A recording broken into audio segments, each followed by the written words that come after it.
это полное понимание правительства, что делать с теми отраслями, которые пережили главный санкционный удар. Например, для нашего Татарстана очень важна тема гражданской авиации.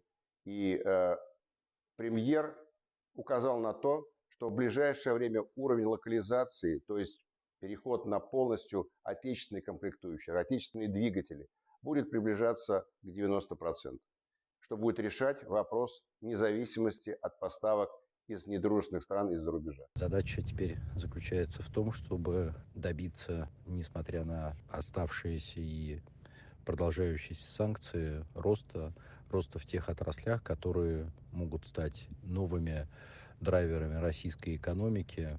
Это и переработка, это и производство новых товаров, это импортозамещение, это IT-технологии, это, конечно же, и большие заказы со стороны государства на производство судов, производство самолетов. И в своем выступлении председатель правительства отметил, что сила России в ее регионах. И Татарстан, как один из ведущих регионов страны, обеспечивает его развитие, в том числе обороноспособности, создание условий выпуска импортозамещающей продукции.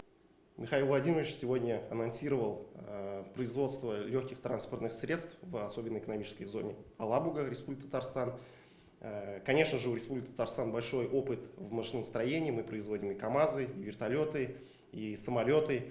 И я уверен, что те транспортные средства, которые выйдут на рынок, они будут востребованы, будут полезны для нашего населения. И не только в республике, но и по всей Российской Федерации. Хотелось бы дать положительную оценку и руководству нашей республики.